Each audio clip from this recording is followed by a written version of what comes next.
Ah. On peut y aller. Good Yom Tov tout le monde. Yud Gimel Tammuz. En tout cas, ici encore à Montréal, on est à Eretz Israël, c'est déjà probablement la nuit, donc c'est déjà dans le Tammuz, mais la fête de Yud Gimel Tammuz vient du Galoud, vient de la Gola, donc le point central, c'est ici. Je ne vais pas dire ici à Montréal, mais plutôt au Seven Seventy. Alors, le Chaim, tout le monde, prenez un petit verre pour dire le Chaim. Baruch atah Adonai Eloheinu melech haolam shehakol nהיה b'dvaro. Que Dieu nous fasse en tel qu'on mérite déjà la Goula maintenant, mamash. Qu'on ne fait pas seulement la Goula de mémoire, commémorer la Goula d'avant, mais d'avoir la Goula shlema, que Yud Tammuz et Yud Gimel Tammuz font part de cette Goula. Comme on a l'habitude de faire un chapitre de Perek Tehillim, Shir Lamar Sesein Alehom Alehom Esmi Esmi Adonai Ois Shmaim Baot Salit La Metragach Al Mishmecha Inei Lo Yona B'Lishem Shem Yisrael Ad Mishmecha Ad Mitzilcha Yad Mishmecha Yom Hashem Shlo Yakek V'Yomei Akalei Allah Yishmar Es Hashem Ad Mitzilcha Yad Allah. Souvent, on donne aussi de la tzedaka. Si vous avez une boîte de tzedaka près de vous, mettez dans la boîte de tzedaka une pièce ou un billet et nous allons mériter la Géoula immédiatement. Parlant de la Géoula, quel meilleur jour qu'aujourd'hui de voir un peu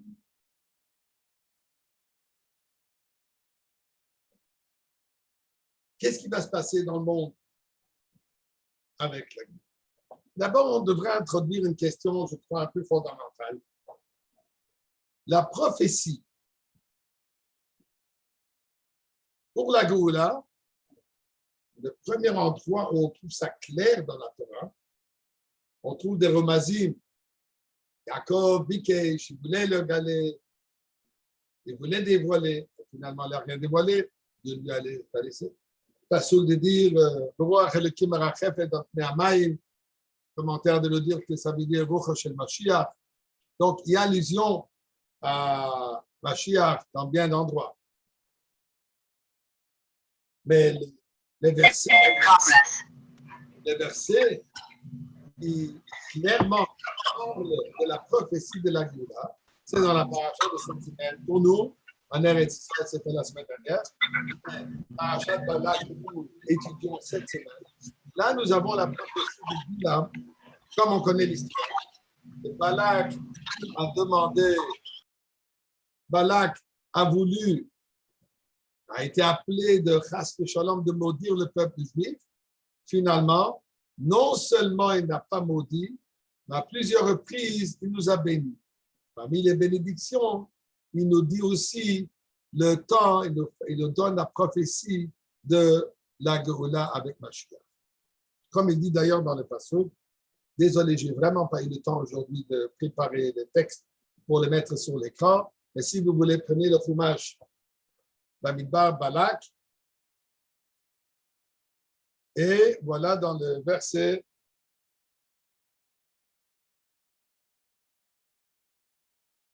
chapitre 24, Perek Ravdalet, verset, commençons de le verset 14, 15. Il dit, Vatin, maintenant, je retourne chez moi, je vais te conseiller qu'est-ce qui va se passer avec ces gens. Au fin des jours. Fin des jours, il fait allusion au quoi? Au temps de la Géoula. Il dit voilà, plusieurs psukim, je vais juste m'attarder sur un des psukim ici qui donne. RN, je le vois, velo ata. Mais ce n'est pas encore le moment, pas maintenant. Ashurenu, je le distingue, velo karov. Mais ce n'est pas proche. Donc, il dit, je vois ce qui va se passer dans le futur. Dorach kochav mi Yaakov, comme Shevet mi Yisrael. Dorach, un astre s'élance de Jacob et un sceptre surgira du sein d'Israël. Et ensuite, donc, il y a quelqu'un qui va arriver, qui représente ce Shevet d'Israël, cette étoile qui sort de Jacob. Donc, il fait ici allusion à Mashiach. Et ensuite, il continue. Au Mochat passe Moab, il écrasera les sommités de Moab, de Karka Kol Beneshes. Il renversera tous les enfants de Shestis. Voyo Edom Yereisha, Edom sera sa proie. Voyo Yereisha Seir, Oivon. Et Seir sera la proie de ses ennemis. Israël, Oisechoy. Et Am Israël et Israël, donc le peuple juif, Oisechoy, ils vont triompher.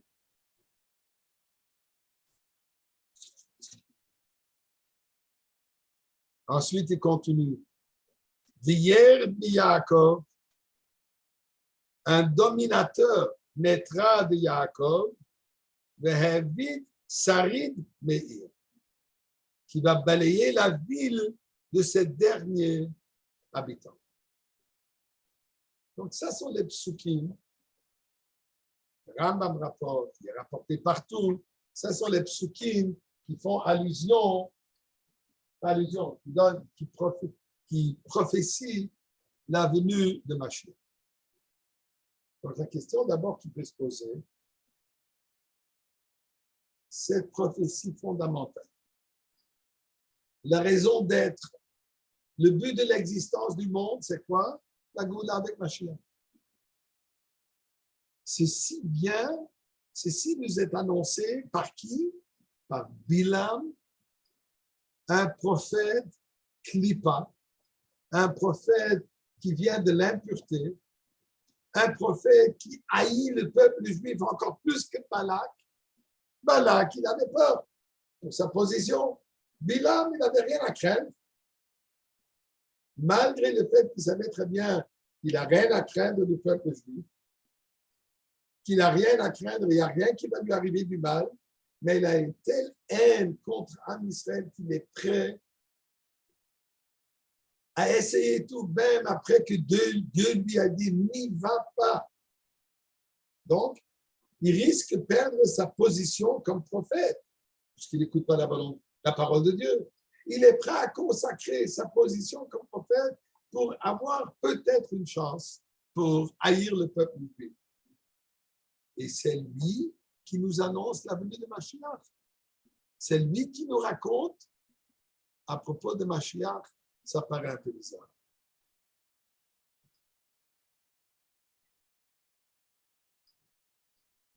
Donc, ça c'est une question qu'il faut se poser. Et ensuite, essayons de comprendre un peu qu'est-ce qui va se passer, qu'est-ce qui se passe à Middle de Shir, qu'est-ce qui se passe avec les nations avec la venue de Mashiach. Alors, on vient de lire le psukim, où il y a marqué quoi?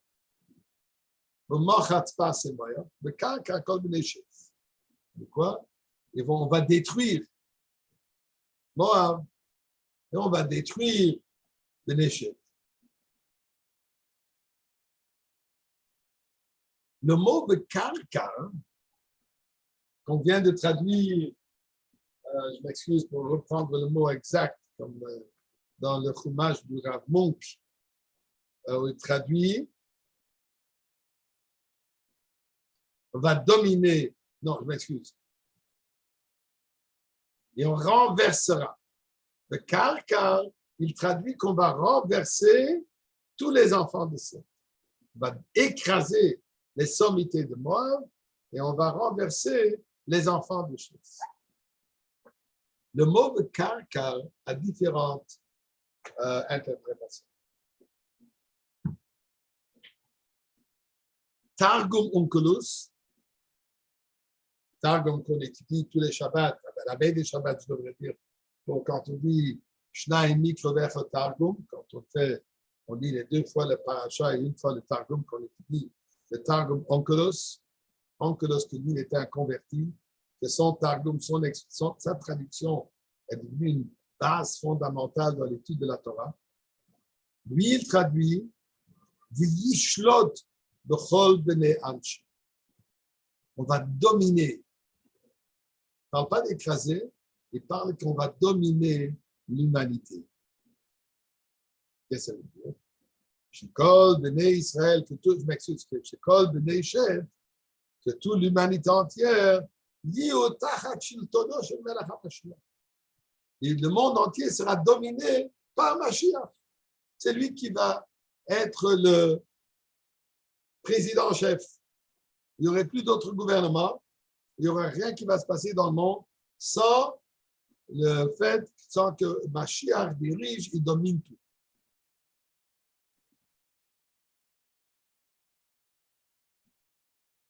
Tandis quand on regarde le Targum Yerushalmi, le Targum, qu'ils appellent Targum Yerushalmi, ainsi que le Targum de Yonis Menuzir, ainsi dans le commentaire de Even Ezra et d'autres, là, eux, ils traduisent le mot Bechar car le mot Banchel Heretz de Fourban, écraser et détruire. Donc, d'après cette interprétation, Mashiach ne va pas dominer le monde, mais il va écraser le monde. Il n'y a rien qui va rester du monde entier. Ça, nous devons comprendre. Alors, c'est quoi? Est-ce que c'est juste que Mashiach, donc, il va dominer et tout le monde va accepter comment on dit, de route, ils vont accepter le fait que c'est Mashiach qui dirige le monde, ou alors ils seront complètement écrasés. Puisque quand on regarde dans les prophéties, on trouve des différentes prophéties. Par exemple, Yeshayahu Novodou, au fin du jour, la montagne de Dieu, la maison qui est bâtie sur la montagne en élévation, donc il parle de Beth Amikdash. Qu'est-ce qui va se passer? De nord et toutes les nations vont venir vers elle. Les nations viendront, ils diront, il est temps que nous montons, il est temps d'ascensier, qu'il est temps que nous allons tous à la hauteur vers le Beth Amikdash. Donc le prophète nous dit quoi? Qu'il y aura des goyim, qu'il y aura des nations, et qui diront, El Bet et le Kei Yaakov, qu'on monte vers la maison de Yaakov, et qu'est-ce qu'il va faire? Il va nous enseigner ces chemins. Et nous allons suivre dans sa voie. Donc, le prophète dit clair que les nations vont se soumettre aux règles et à l'enseignement et au dirigement de Mashiach. Donc, il y aura des nations. Donc, d'après ce passage, ils n'acceptent pas la traduction de Targum Yerushalmi, Yonis Benezil, etc., qui disent que Mashiach va les écraser. Non, ils seront là, mais ils vont se soumettre. Ainsi, on trouve Tzfania Nobi. Tzfania, dans le 3e chapitre, dit Oz epochel amim sof abrura.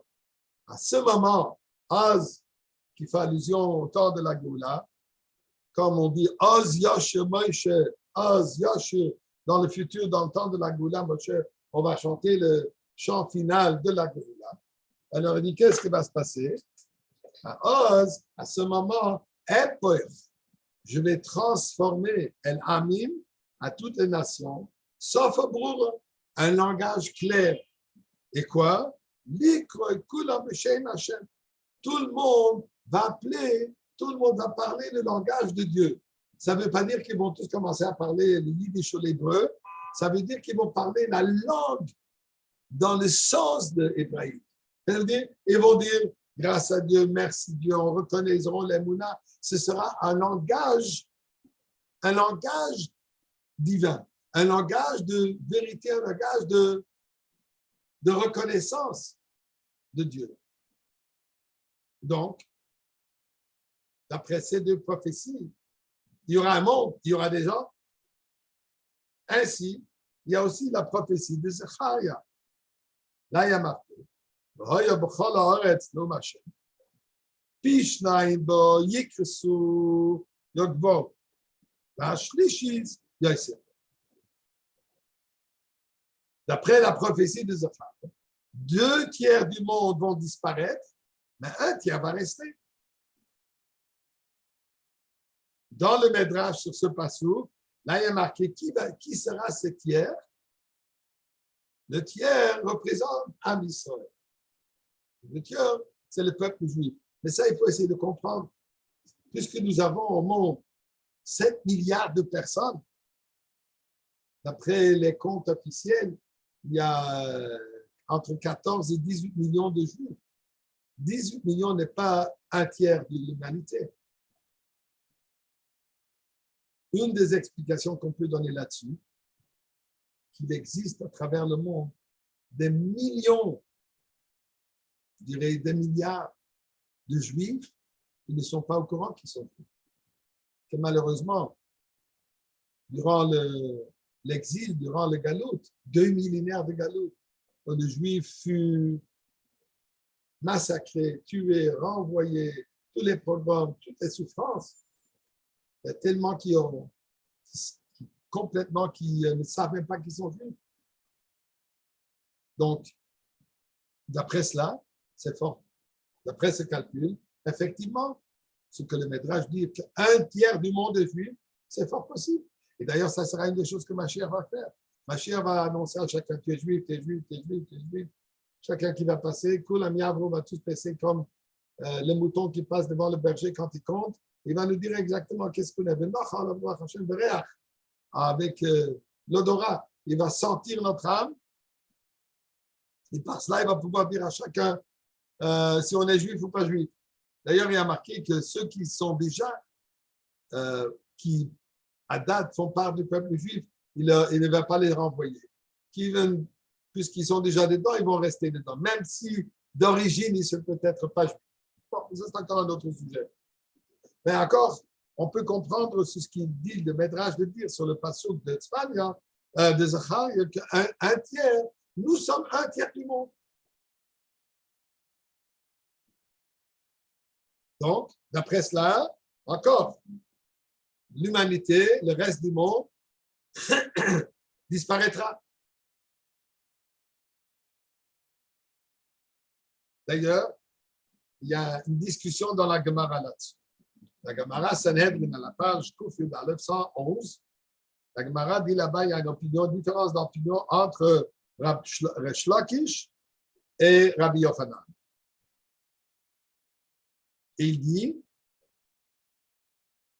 que le tiers qui va rester, Rabbi Shlakish de dire que le tiers qui va rester sont les descendants de Shem, Ben Noach, et le peuple juif. Tandis que Cham et Yafes, ce sont les Asiatiques. Et les Africains, eux, vont disparaître complètement.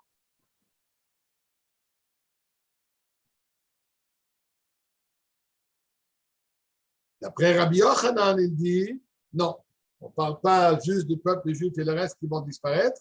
On dit 1/3 de toute l'humanité, incluant le peuple juif. Rashi explique, et Rashi dit autrement cette discussion. Il dit qu'en réalité, les deux ils sont d'accord que l'humanité entière, tous les non-juifs vont disparaître. La discussion, elle est seulement par rapport si le peuple juif entier va rester ou peut-être seulement une partie. D'après Reshloch, même une partie du peuple juif ne vont pas rester. D'après Rabbi Yochanan, le peuple juif en entier va rester. Donc, si on reprend un peu ces différentes prophéties, les différents commentaires, une opinion dit que quoi? Que l'humanité va rester, et il y a une autre opinion qui dit non, que pas du tout.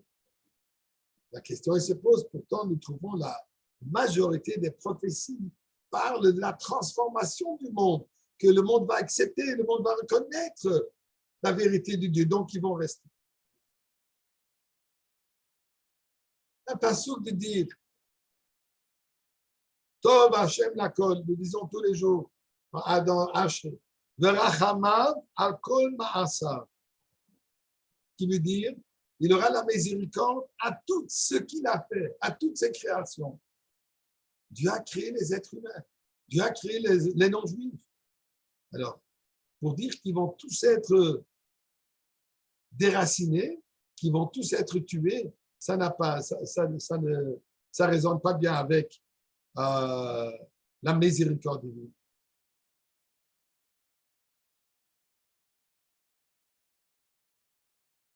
En plus, le Rambam de nous dire qu'il y a les chassidé umot haolam, les non-juifs qui se comportent comme il se doit, ceux qui font les Sheva Mitzvot de Noir, ceux qui mènent une vie respectueuse, ils auront même Olam Haba. Donc, il y aura un futur même pour les non-juifs.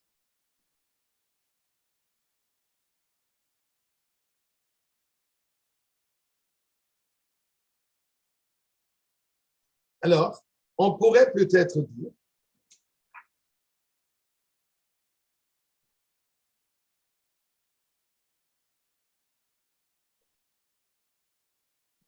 que les prophéties qui disent qu'il y aura, ils parlent au début du processus. Mais au fur et à mesure, ils vont disparaître. Ça, il y a une opinion qui veut expliquer de cette manière. Pourquoi? Puisque le croisement de l'humanité, elle vient par quoi? Par la naissance. Donner naissance à un enfant, c'est une force miraculeuse.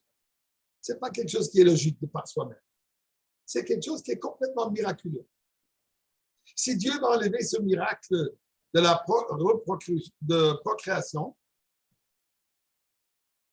il y aura une disparition naturelle. Donc, ce n'est pas qu'il va y avoir une punition, ce n'est pas qu'on va les tuer, mais au fur et à mesure, ils vont disparaître. Encore, on pourrait expliquer ça de cette manière, mais on revient toujours aux psukim qui disent qu'il y aura un monde futur où ils vont tous accepter la valeur et la parole. Donc, le rabbi dans Israël, il explique de cette manière.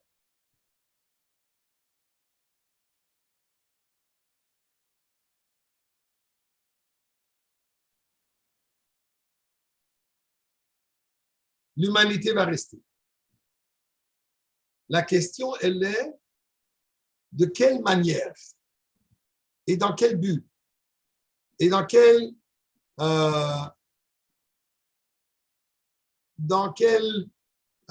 forme, disons, et quel but, quelle sera leur raison d'être. Est-ce qu'ils auront une raison d'être de par soi-même, de par leur propre valeur, ou alors toute leur raison d'être n'est là que pour servir? C'est ça la discussion. Bereshit, la Torah commence avec Bereshit. Rashi nous dit, la raison de la création du monde, elle est Bereshit, Reshit, pour deux choses, pour deux existences qui ont le terme Reshit début, qui la Torah et le peuple juif. Dieu a créé le monde pour la Torah et pour le peuple juif. Qu'est-ce que ça veut dire pour la Torah? Pour que la Torah soit servie. Par qui est-ce qu'elle est servie? Par le peuple juif.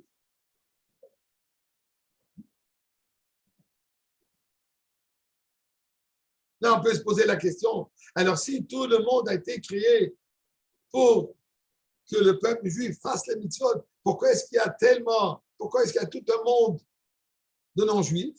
Eh bien, pour faciliter le juif qui puisse faire la mitzvah, on a besoin de placer une mezouza. Okay? Pour placer une mezouza, j'ai besoin de maison. Pour avoir une maison, j'ai besoin de quelqu'un qui fabrique tous les parts, comme des components en anglais, toutes les parties qui font qu'il y a une maison qui existe.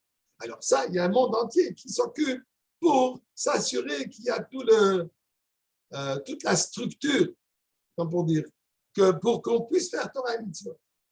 Effectivement, comme on dit, la Torah et le peuple juif pour faire la mitzvot, mais les juifs sans le monde entier ne peuvent pas faire les mitzvot. Donc, on a besoin d'un monde entier pour servir, pour devenir des accessoires pour le service d'Akadosh Baruch.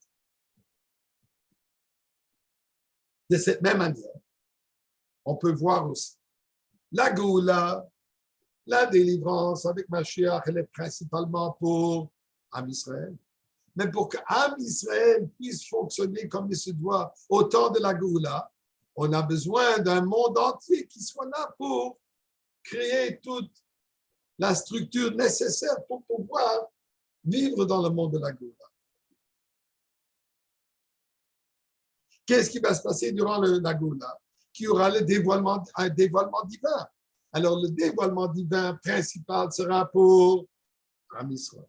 Mais il y aura aussi un dévoilement, une certaine lumière qui va affecter l'humanité entière pour vouloir participer dans ce projet de Géoula, pour vouloir participer, être des accessoires dans le temps de la Géoula, qui est principalement vécu et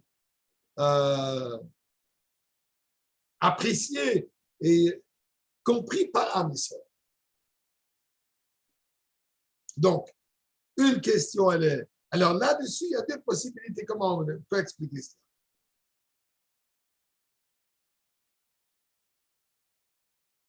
On peut dire que l'humanité entière vont recevoir une certaine lumière et de cela, de par leur volonté, ils vont dire, je veux participer, donnez-moi l'opportunité de participer dans votre projet, puisque je comprends la beauté de ce projet. Je voudrais participer dans, vous aider à faire les mitzvot, comme il y a marqué, sur le site, que ceux qui sont les dirigeants aujourd'hui seront nos serviteurs. Ils viendront comme au temps de Shlomo Amelech, il y a marqué, que toutes les nations sont venues sur Shlomo Amelech et disent, on veut te payer des impôts, on veut participer dans ton projet. Pourquoi? Puisqu'on comprend le bien et la valeur qu'il y a là-dedans. Ça, c'est une manière qu'on peut dire. Comme il peut y avoir aussi un autre approche. Pas nécessairement, ils vont comprendre, mais ils n'auront pas de choix. Ils seront comme un serviteur, comme un esclave, qui fait tout ce que son maître lui oblige de faire. Pas plus qu'il comprend le grand mérite qu'il a de pouvoir servir son maître. Il aurait voulu plutôt aller dormir. Il aurait voulu ne pas devoir se fatiguer autant. Il n'a pas envie de faire ça, mais il n'a pas de choix. Il est forcé de servir son maître.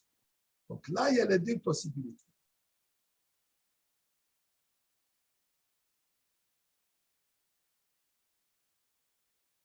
Ou on dit, comme je viens de dire, ou on dit que les nations vont apprécier la valeur, la lumière divine qui va se dévoiler durant le Géoula afin qu'eux voudront participer dans ce projet, ou alors ils ne vont rien apprécier, ils ne vont rien comprendre. Mais quoi? Ils seront forcés par la force des choses, qu'ils n'auront pas de choix et ils vont devoir servir Am Israël comme juste des serviteurs sans aucune compréhension de la vie.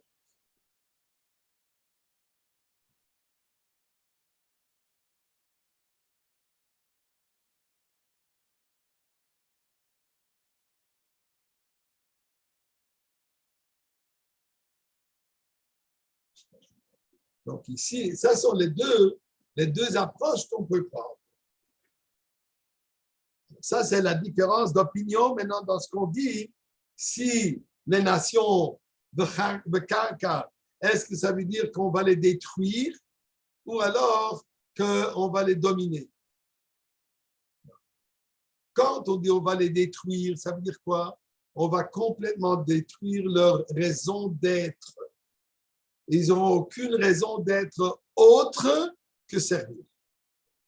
Donc, ils n'ont plus d'identité individuelle. Comme une halakha qui dit, si une personne a un esclave,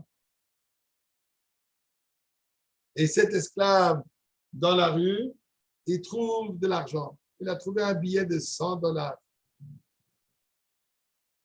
C'est lui qui l'a trouvé. À qui ça appartient? Ça appartient à lui ou ça appartient à son maître? Il dit l'halakha, ma shekada eved kana rabo. Ce que l'esclave a acquis appartient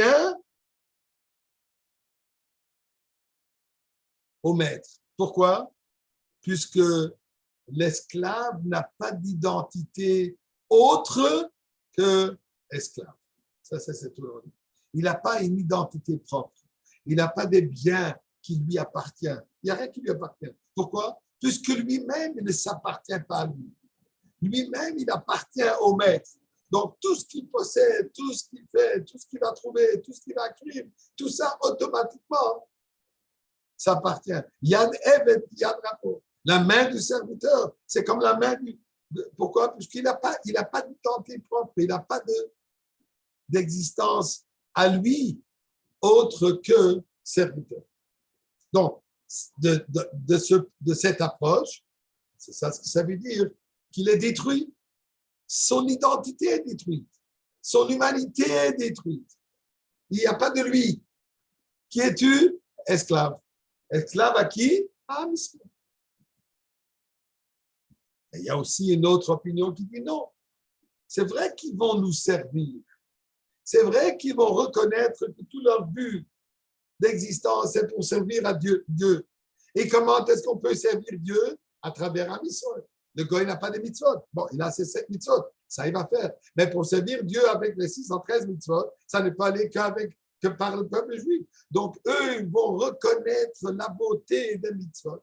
Ils vont reconnaître le dévoilement divin et eux vont eux-mêmes se soumettre.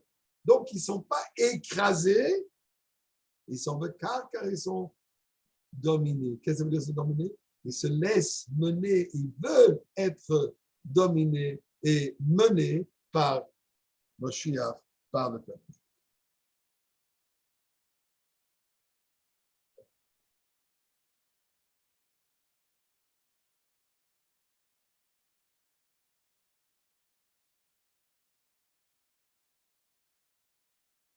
D'après le Rambam, quand le Rambam parle qu'est-ce qui va se passer dans ce temps, le Rambam dit en Hilchis Melachim, tout à la fin, il utilise les paroles suivantes. Bnei Yisrael hiu chachamim gedolim. Les peuples juifs seront sages, des grands sages. V'yoidim dvorim astumim. Et à ce moment, nous allons connaître les sujets qui sont cachés. Donc la Kabbalah, le sod de la Torah, c'est ce qui sera la Torah Chadasha Mititetse, la Torah Chadasha que le Rebbe Melech HaMashiach va nous enseigner, qui est le sod de la Torah. C'est ça ce que nous allons connaître, c'est ça ce que nous allons étudier. Et ensuite, le Rambam continue. Lo yeh esek kol ha'olam, l'occupation du monde entier ne sera que Ella, la date est Hashem. Là, il parle du monde entier, il ne parle pas du peuple juif. Donc, d'après le Rambam, c'est clair que le monde entier, donc le monde non juif, ils vont aussi connaître Dieu à leur niveau, à leur limite. Mais il y aura un monde qui vont connaître Dieu, donc il y aura une identité individuelle. Voilà pour ça l'explication de car dominer et pas écraser. Comme Rebbe continue qu'en réalité, que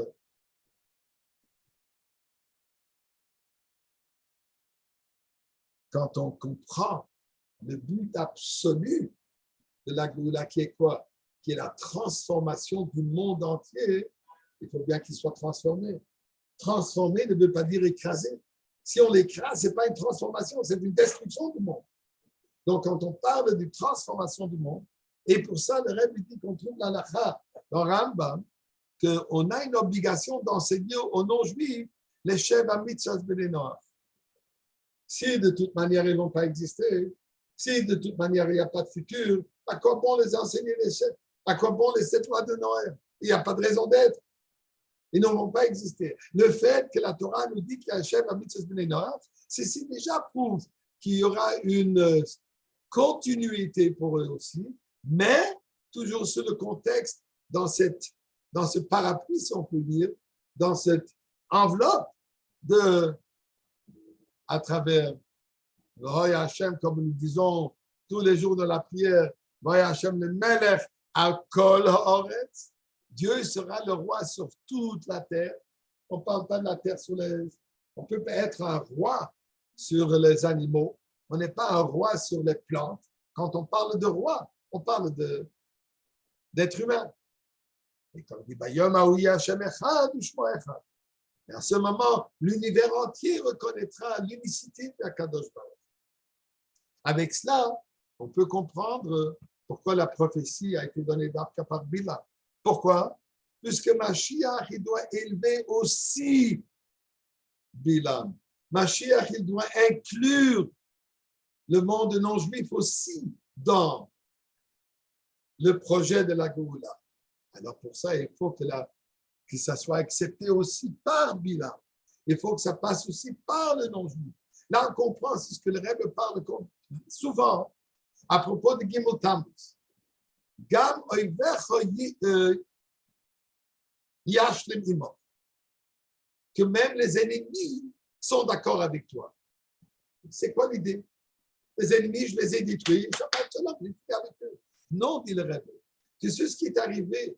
Les mêmes autorités, les mêmes forces qui ont emprisonné le Rebbe, les mêmes forces qui voulaient tuer le Rebbe, les mêmes forces qui avaient l'intention de complètement écraser Rahman de Mitzvah, le Rebbe en l'envoyant pour 10 ans de travaux forcés dans le goulag russe. Eux-mêmes, eux ont donné l'ordre changé afin que quoi? Que le Rebbe peut sortir. Non seulement lui, il peut quitter, il va amener toute sa famille. Non seulement il va quitter avec sa famille, mais il va amener tous ses livres de Torah.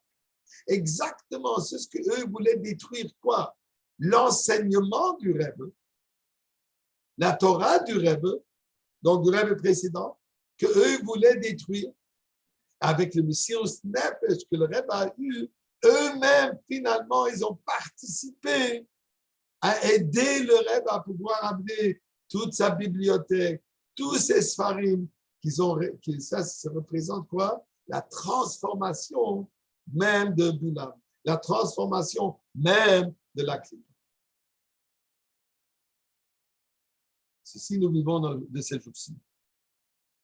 Et nous espérons qu'Akadosh Baruch Hu, que ce projet de transformation du monde entier, de l'humanité entière, comme le Rebbe a dit, que le monde est prêt pour la Géoula.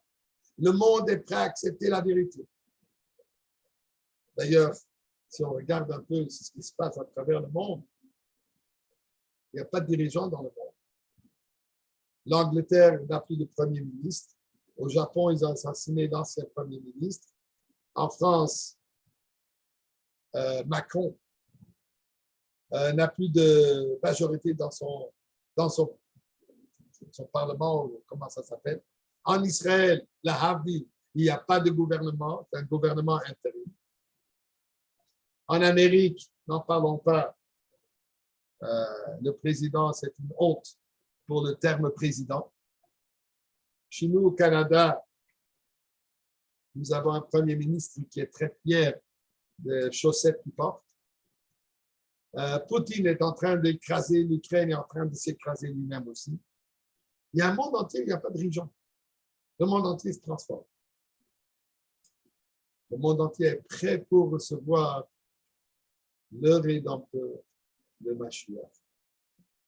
Juste pour conclure, pourquoi est-ce que c'est important? On raconte une petite anecdote. Le tzaddik qui s'appelait Reb Meir de Premishlan. J'ai déjà dû raconter ça dans le passé.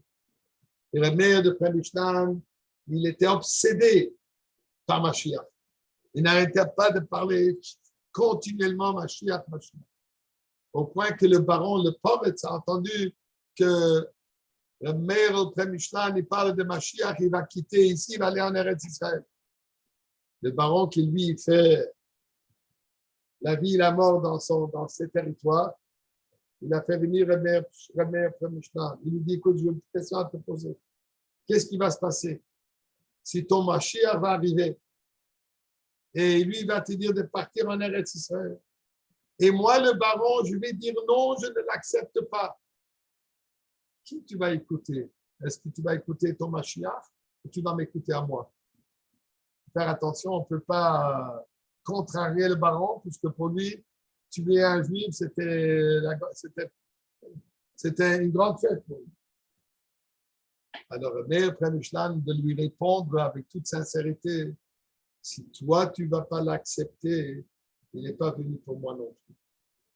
Et c'est vrai. Mashiach est bien pour l'humanité entière. Mashiach va transformer le monde entier et le monde entier va reconnaître que la vérité est dans la Torah.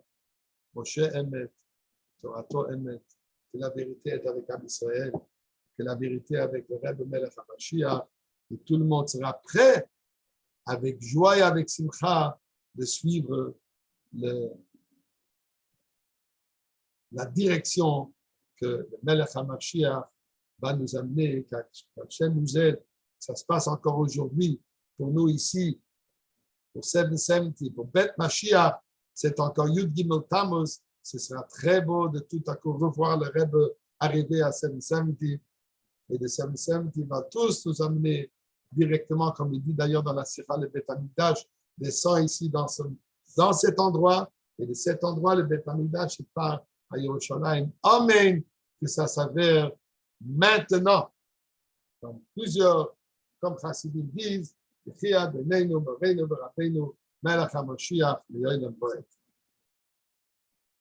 Kol Tov, rendez-vous à l'entrée principale du Bet Hamikdash.